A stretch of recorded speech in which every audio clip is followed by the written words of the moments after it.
અમદાવાદમાં જેએસઆરટીસી વર્કશોપના કર્મચારીઓ સાથે શારીરિક શોષણનો આરોપ સામે આવ્યો છે। કર્મચારીઓ સાથે શારીરિક શોષણને લઈને વિરોધ કરવામાં આવ્યો છે। કર્મચારીઓએ દાણી લીમડા પોલીસ સ્ટેશનમાં અરજી કરી અને વર્કશોપના ડીએમઈ હરીન રાવલ વિરુદ્ધ આક્ષેપ કરવામાં આવ્યો છે। કર્મચારીઓને ઘરે બોલાવી શારીરિક અડપલા કરતા હોવાના આક્ષેપ થઈ રહ્યા છે। તો ડીએમઈની અશ્લીલ હરકતનો વિડીયો સામે આવ્યો છે। ડીએમઈની હકાલપટ્ટીની માંગ યુવાઓએ અગાઉ પણ કરી હતી। અધિકારી વિરુદ્ધ શારીરિક શોષણના આક્ષેપ થયા હતા। તો દાણી લીમડા પોલીસે અરજીના આધારે તપાસ શરૂ કરી છે। એમ કહીને મને અમારી જાતિ વિરુદ્ધ અને માં બેન સામુ ગાળો બોલી અને મને લાફા ને પાટું મને માર્યા સાહેબે કે તમે ડ્રિંક કરો, સિગરેટો પીવો, પછી આપણે ડ્રિંક કરાવો જબરજસ્તી ડ્રિંક કરાવીને પછી અમારી જોડે ગેરવર્તન કરે છે, આડેવડું ટચ કરે છે, અડબડા કરે છે, પછી અમને બેસાડે ત્યાં, પછી અમને ના પાડીએ ને કે ના સર અત્યારે એટલે આવું નહીં આ તે એવી રીતે ના પાડીએ ને તો અમને ધમકી આપે કે તને અહીંયાથી બદલી કરી દઈશું।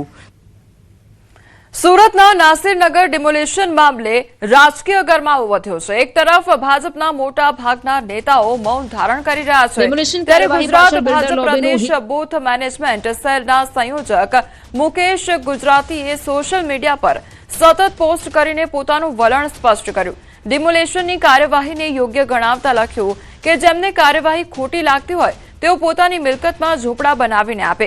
સાથે જ તેમણે આ મુદ્દે રાજકીય રોટલા શેકવાની ગંધ આવતી હોવાનો આક્ષેપ કર્યો હતો। મુકેશ ગુજરાતીએ નાસિરનગરમાં રહેતા લોકોના દસ્તાવેજોની તપાસ અને કેટલા લોકો બાંગ્લાદેશી છે તેની પણ તપાસ કરવાની માંગ કરી છે। આ ઉપરાંત તેમણે દારૂના અડ્ડા અને કેમિકલયુક્ત પાણીના મુદ્દે પોતાની જ સત્તાધારી મનપા અને પોલીસ તંત્ર સામે પણ સવાલો ઉઠાવ્યા છે। કચ્છ ભુજના માધાપર માર્ગ પર નર્મદા પાઇપલાઇનમાં ભંગાણ સર્જાયું। નર્મદાની મુખ્ય પાણીની પાઇપલાઇનમાં ભંગાણ સર્જાયું તો ભંગાણ પડતા 20 ફૂટથી વધુ ઊંચા પાણીના ફુવારા ઉડ્યા। વેડફાટ થતા પાણીમાં વાહન ચાલકોના વાહનો જે હતા તે પણ ધોવાઈ ગયા હતા। નર્મદાનું પાણી વેડફાતા લોકોમાં રોષ ફાટી નીકળ્યો છે।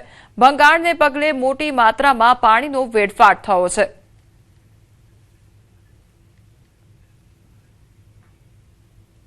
મહેસાણા જિલ્લાના કેટલાક ઔદ્યોગિક એકમો દ્વારા છોડવામાં આવી રહેલા કેમિકલયુક્ત ઝેરી પાણીના કારણે બહુચરાજી તાલુકાની ખારી નદીમાં ગંભીર પ્રદૂષણ ફેલાયું છે।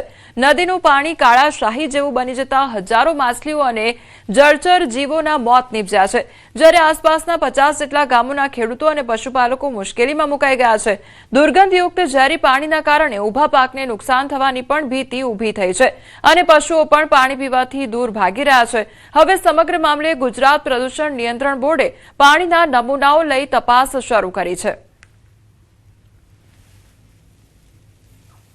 કેમિકલયુક્ત કંપની છે, એ કંપનીમાંથી પાણી છોડવામાં આવે છે કેમિકલયુક્ત। એમાંથી ઘણા ખરા જીવજંતુઓ જે જળચર જે જીવજંતુ હોય છે એ મરી ગયા છે। પ્લસ બીજું કે જે ઢોર ઢોકરા આજુબાજુના ખેતરોમાં બધા પશુપાલનવાળા લોકો રહેતા હોય છે, તો જો ઢોર જો પાણી પીવા હોય તો પાણીના ગંધથી જ દૂર ભાગે છે, બરાબર। તો અમારી તો સરકાર જોડે એટલી જ માંગ છે કે આ કેમિકલયુક્ત પાણી બંધ કરાવો અને કંપની સામે કાયદેસરના પગલાં તમે લો।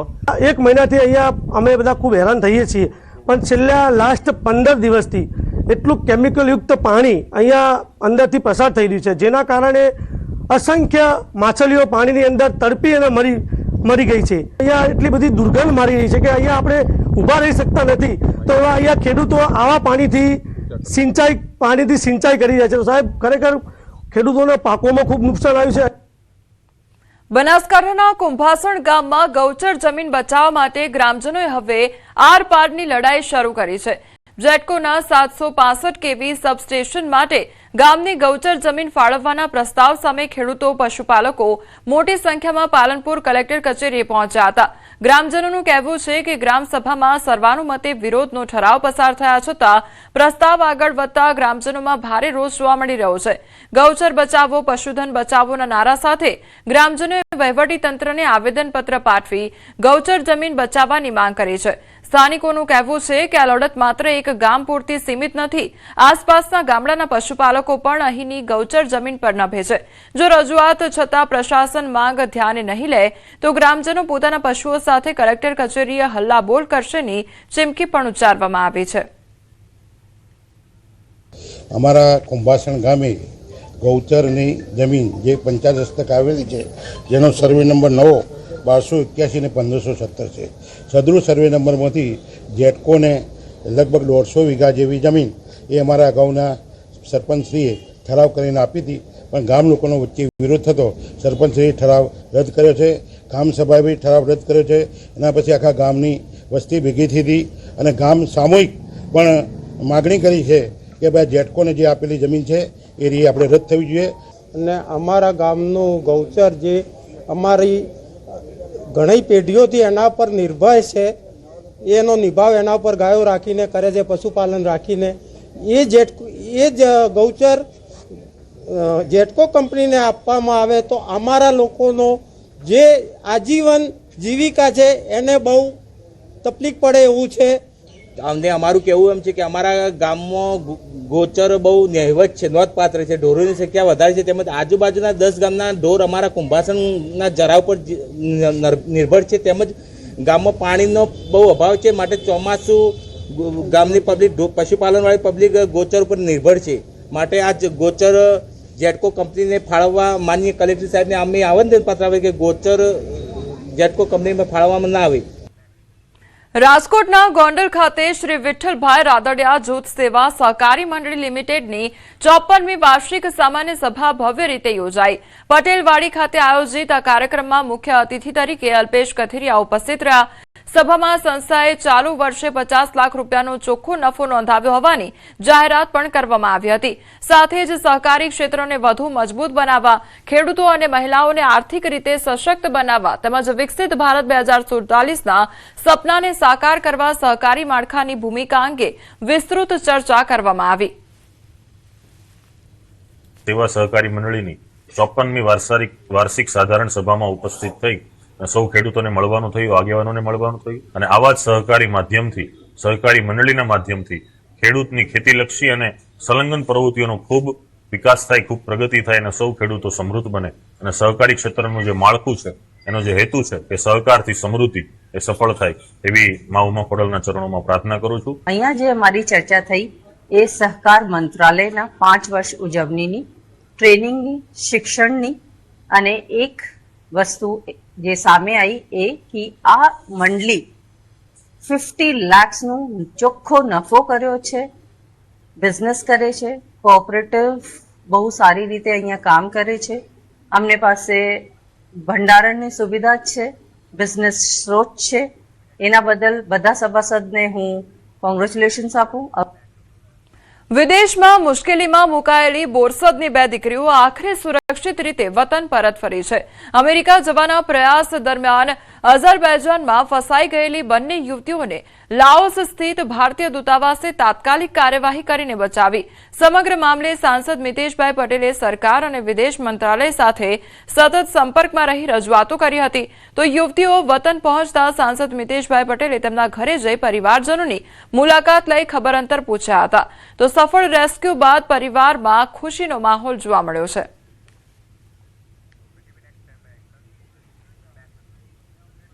ગીર સોમનાથના ગીર ગઢડાના થોરડી ગામે દીપડાના હુમલાની વધુ એક ઘટના સામે આવી. કેળાના બગીચામાં કામ કરી રહેલા કાકા ભત્રીજા પર અચાનક દીપડાએ હુમલો કર્યો તો હુમલામાં બંને ગંભીર રીતે ઇજાગ્રસ્ત થયા હતા.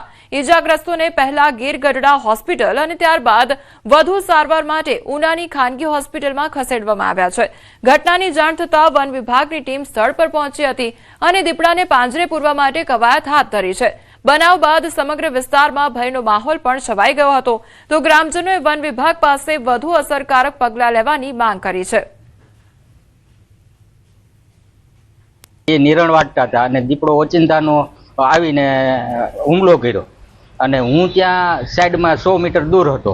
દોડીને પહોંચ્યો. જંગલ ખાતાના અધિકારીઓ પણ હતા. એ બિચારા દોડીને આવી ગયા અને અમે બધા થઈને એને ભગાડ્યો. દીપડા જંગલ ખાતાવાળા પકડે તો છે, પણ એને પાછા એને બીજા એરિયામાં ન મૂકો. એને કોઈ જગ્યાએ એવી જગ્યાએ મૂકો કે જે પાછા ફરીથી ન આવે. ગીર સોમનાથમાં સેલ્ફી લેતા કિશોરનો વિડીયો વાયરલ થયો છે. સિંહ સાથે સેલ્ફી લેતા હોવાનો વિડીયો વાયરલ થયો છે તો વિડીયો ગીર ગઢડા પંથકના ગામનો હોવાનું અનુમાન લગાવવામાં આવી રહ્યું છે. સિંહોની નજીક જઈ જીવના જોખમે સેલ્ફી લેતા કિશોરનો આ વિડીયો હવે ચર્ચાનો વિષય બન્યો છે. વિડીયો વાયરલ થતા સિંહોની સુરક્ષા અને વન વિભાગની જાગૃતિ અંગે ફરી એકવાર સવાલો ઉભા થયા છે. વન વિભાગે મામલાની તપાસ કરી જરૂરી કાર્યવાહી કરવાની માંગ પણ ઉઠી છે.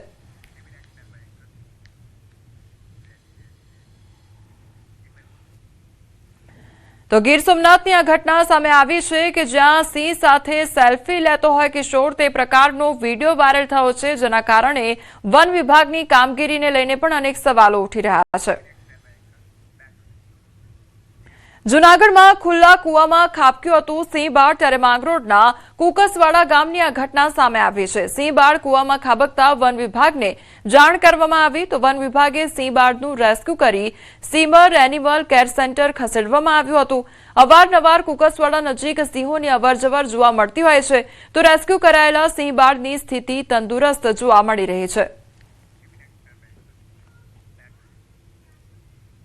અરવલ્લીના મેઘરજ શહેરમાં રખડતા આંખલાઓનો આતંક સતત વધી રહ્યો છે. એક જ દિવસમાં 2 અલગ અલગ સ્થળે આંખલાઓ વચ્ચે ભયંકર જંગ થતા સ્થાનિકોમાં દહેશત ફેલાઈ ગઈ હતી. રહેણાંક વિસ્તારમાં થયેલા આંખલાઓ વચ્ચે યુદ્ધ જેવી સ્થિતિને કારણે લોકોમાં ભારે ભય જોવા મળ્યો હતો. મુખ્ય બજાર માર્ગ પર આંખલાઓ બાખડતા રસ્તા પર પાર્ક કરેલી એક બાઇકને પણ નુકસાન થયું. અવારનવાર થતી ઘટનાને પગલે સ્થાનિકોમાં તંત્ર સામે રોષની લાગણી જોવા મળી રહી છે. લોકોનું કહેવું છે કે કોઈ મોટી દુર્ઘટના સર્જાય તે પહેલા તંત્ર તાત્કાલિક કડક કાર્યવાહી કરે તે ખૂબ જરૂરી છે. આળસ ખંખેરીને કામે લાગી જાઓ, અધિકારીઓને આ ટકોર કરી છે રાજ્ય કક્ષાના મંત્રી રમેશ કટારાએ. અને ગોધરા ખાતે યોજાયેલા વિકસિત ભારત સંકલ્પ સંમેલનમાં રાજ્ય કક્ષાના રમેશ કટારાએ અધિકારીઓને આળસ છોડી કામ કરવાની આડકતરી રીતે કડક ટકોર કરી હતી.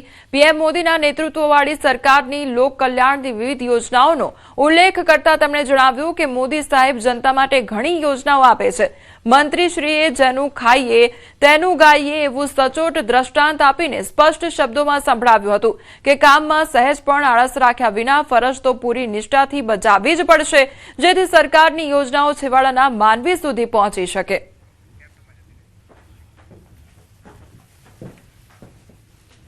યોજનાને આપણને સરકારી યોજનાનો લાભ મળે. મિત્રો ઘણા લોકોને કંટાળો આવતો હોય કે મોદી સાહેબ આ સરકારમાં અધિકારીઓને ખૂબ કામ કરાવે, ખૂબ મહેનત કરાવે.